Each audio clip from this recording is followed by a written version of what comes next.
Good afternoon, everyone. I'm Hongyu. So today I'd like to talk to you about BBR, congestion-based congestion control. And this was a paper published, I think, in 2016 in ACM Communication. It's a very esteemed company.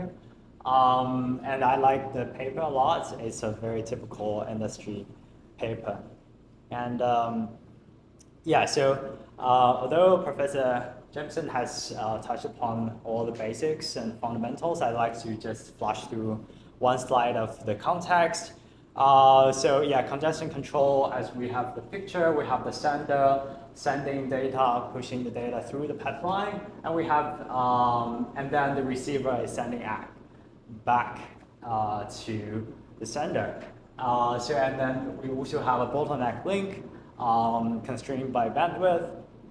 The motivation at that time was around 2011, 2013.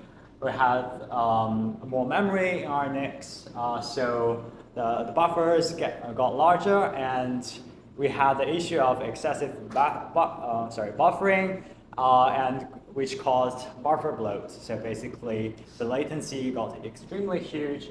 And also, people found out that we have the single connection HTTP v2 performed much worse compared to multi-connection HTTP v1 because of the height of line blocking because of buffer bloat. And we also have switches with shallow buffers. Even with shallow buffers, we also have the problem. For example, in data centers, it's typical to have shallow buffers, and Google observed in their data centers that their throughput was suffering. The problem statement. So, by the way, please interrupt me if you have any questions. So the problem here was identified by the authors that loss-based CCA is problematic. Right? As Professor has mentioned, for example, Reno, we have this, after the slow start, we have linear growth. So in order to grow 1,000 times more bandwidth, we need to do this growth increase 1,000 times as well. And I did a bit of a back of envelope calculation. So in this case, in order to saturate a 10 gig bandwidth, we need approximately a 35-minute period where we don't have any loss. And this really induces a really ridiculously low loss rate. And this applies to cubic as well. While we have a much faster growth rate, but we still need like approximately 7 minutes of no loss to saturate the bandwidth as well. Right, so the problems are, it's obvious, like packet loss not necessarily are indicating congestion, and loss-based CCA doesn't really work with either shallow or deep buffers and uses high latency and low throughput. And there it comes BBR, which, so the key idea in BBR is that we are modeling the bottleneck queue explicitly, right? We are building a queuing model explicitly, and we're, in order to parameterize this queuing model, we are estimating the bandwidth of that queue and also the RTT in order to calculate the bandwidth-related product. And the mean contributions, in my opinion, are firstly, they really identified and tried to provide a solution to a very fundamental internet scale problem.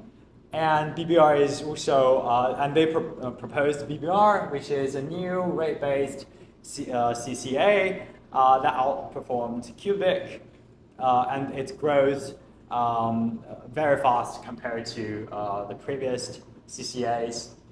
And also, it was developed by and also deployed by Google, and they did quite some solid evaluation deployments with long-term support.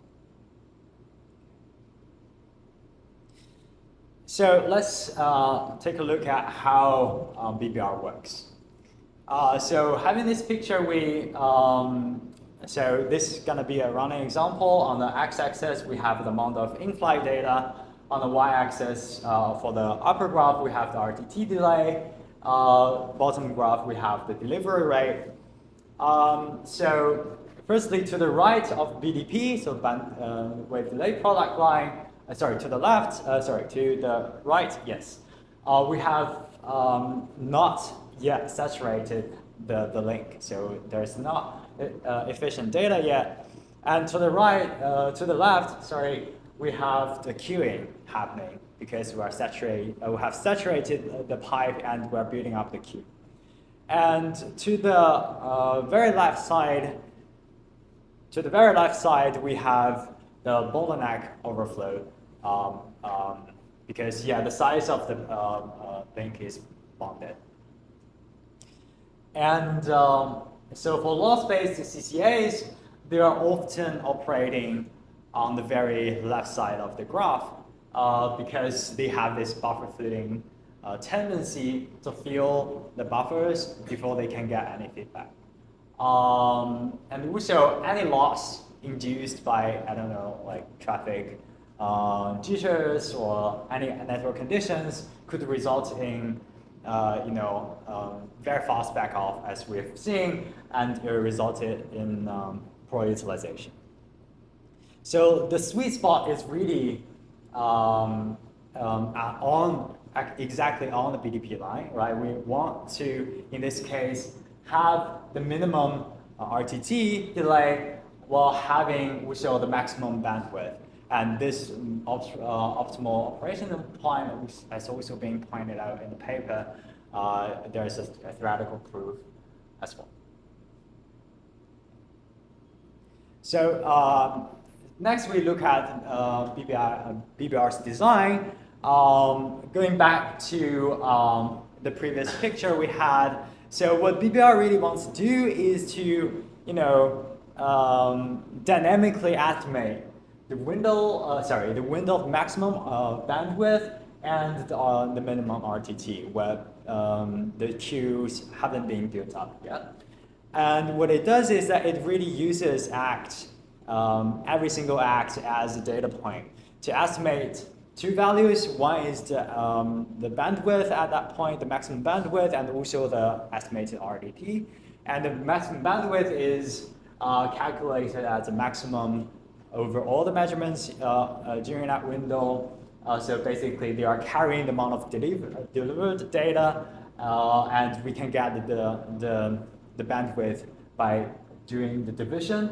And also for RTT, we are taking the minimum over the window to estimate, assuming that we can get at least one data point for the minimum. Having that in mind, so what we want is that we want to estimate. So if we could do this, obviously problem solved, but unfortunately, well, there is a proof that it's impossible to obtain these 2 points at once, simultaneously, right? So the key assumption upon which this work is based is that network is relatively stationary. So what they do is that, well, if we couldn't estimate these 2 data points at once, what we can do is to sequentially probe these values one at a time. Right, so what we could do is that we first go to, if we treat the queue as a state machine, we move the state machine to the right side and we observe the minimum RTT, and then we go back to the other side to estimate the maximum bandwidth available. And then we do this cycling again. Okay. So by doing this cycle again and again, we get a bunch of data points, and on different 2 sides, we get the estimate, and then we do the bandwidth delay product to get the BDP. Okay. That's the key design idea behind BBR. It should be straightforward. Okay. So moving on to the state machine of BBR, how it actually works. So it has a startup phase. Well, this is quite similar to the slow start that we had. So the standing rate here is obtained by computing having the current maximum estimation of the bandwidth times the pacing gain. So basically the fraction as to how much we are pacing our packets, at which speed. And so we are basically doing a binary search, by tripling almost the sending rate, and as long as the delivery rate, the throughput is going up. And by having this gain every step of the way, we can discover the maximum bandwidth in logarithmic time scale. And then the next phase is the drain phase, so-called drain phase, where we deplete the queue built up during this probing process. So this is bounded by 2 BDPs by default, but basically the idea is to deplete this queue once we've gotten the maximum bandwidth estimated at that point, so that we don't have the queue build up to tamper with our latency. And this is done by basically inverse the gain, having an inverse multiplier there. And the third step, where we enter the steady state, basically we're probing the maximum bandwidth back and forth, but basically BBR will try to stay at, spend the most time at the optimal point where the pacing gains 1, and periodically it will increase this pacing gain to probe for more bandwidth, to try to increase. And on the other side, well, we also want to estimate periodically to update the minimum RTT, because the network condition can change, more flows could join. And so in this case, every 10 seconds, if we don't have a fresh RTT encountered, we will just go back to the drawing board and to estimate it again. And from the paper, this point was pretty hard to wrap my head around with, but basically it turns out that this 10-second period is pretty crucial in order for BBR flows to synchronize with each other, and also is important for the fairness among all the BBR flows. We will look at them in the evaluation section as well. How do they synchronize? They synchronize the backups, you say? Sorry? They synchronize the backup, are you saying? Yes, yes. So the question is how do they actually do this synchronization? So I think firstly, they're synchronizing at the backup point, and also it's kind of an implicit synchronization. So we need to wait for all the flows to get to the point where they haven't gotten a fresh new minimum estimate, and then all of them suddenly fall back back off to the original point to estimate, to deplete the queue in order to estimate a fresh RTT, and then the cycle goes on from that point. So it's not like from a specific point. We need to wait for all the flows to synchronize at a specific point. And I think they are showing these results in one of their papers. Right, so moving on to evaluation. First, we will be looking at the behaviors we've just talked about in action. So on the x-axis, we have the timeline in seconds. On the y-axis, we have the data received in megabits. So basically, the red line stands for cubic, green line represents BBR, and the blue line represents the target rate that we are regressing onto.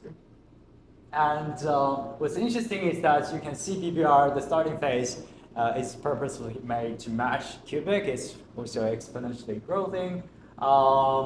one thing is that one thing that differentiates BBR from cubic is that once we've estimated the maximum bandwidth, as we've mentioned, we are backing off exponentially fast as well to convert to the target rate. While we can see cubic is still going very fast at that point with the tendency of filling the link always.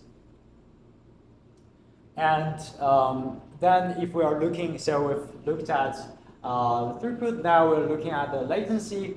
On the y-axis is now the RTT, x-axis is still the timeline, and these two plots correspond to each other. And we can see that once we are converging, so once at the point BBR was backing off, the latency reduces because the queue was being depleted, but because of the queue filling behavior, cubic was causing high latency because of the queuing. Now we are looking at the throughput improvements. So on the x-axis, we have the cubic throughput in log scale. On the y-axis, we have the BBR over the throughput of BBR over that of cubic. And we can see, so I think what this figure wanted to show is that at least we are having the cubic BBR's throughput bounded at least 2 times higher than cubic. And if we're eyeballing the CDF plot, we can see that BBR does have a much heavier tail compared to cubic.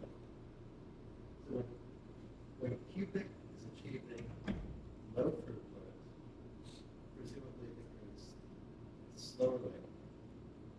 slower, lesser development bandwidth, BBR's gain is clear dependence. Yeah, exactly.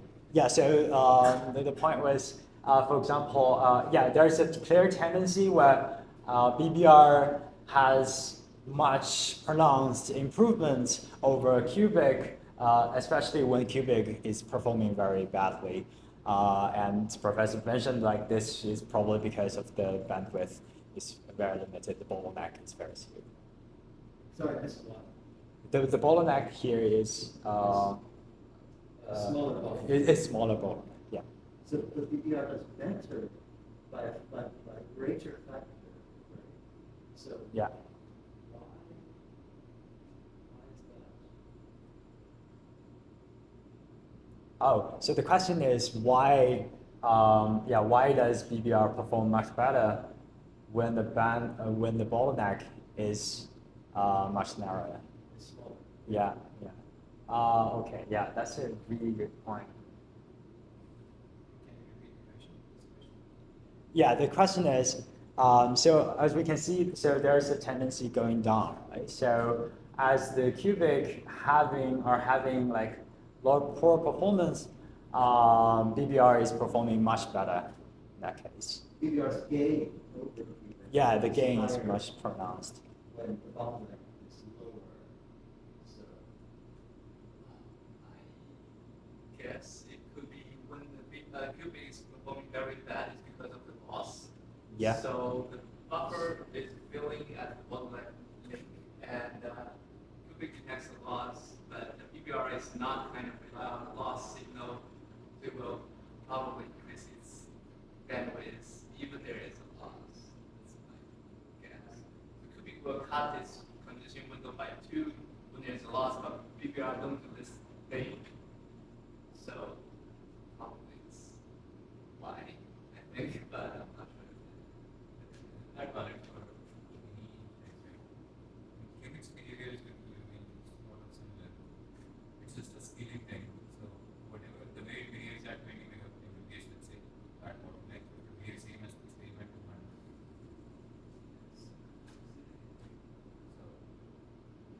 cubic's behavior to loss and its tendency to fill the queue remains same irrespective of what is the bottleneck number. Because cubic will always keep on pushing, right? Yeah. So in that sense, the improvement should not be dependent on that. So in this graph, what's changing on the x-axis? Is the bottleneck throughput changing on the x-axis, or is the loss rate changing? So I see. Yeah. Yeah. do you know what's changing on the x-axis?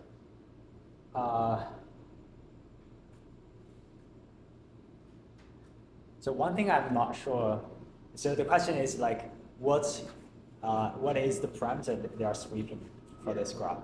What I'm not sure about is whether they are doing the sweeping. So is this kind of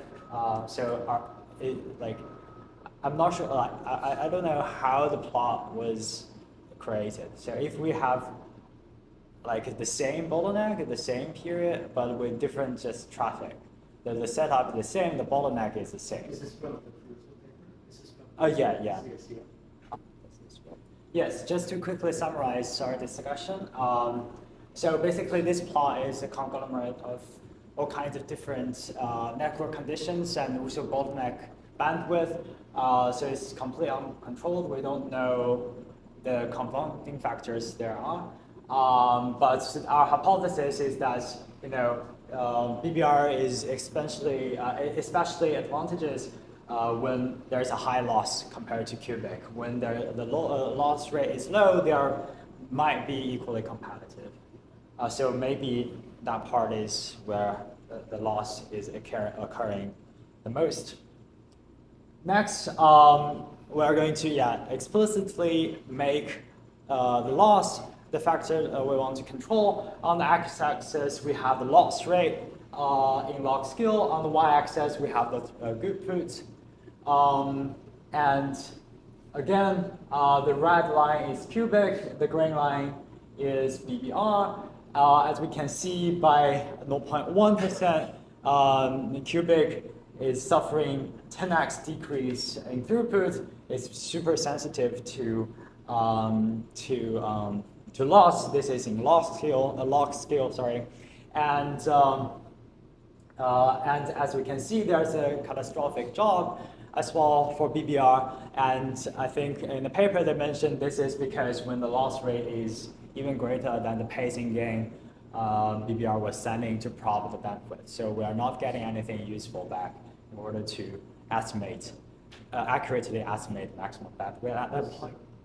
Does each of these data points represent one path or like aggregate, an average of many paths?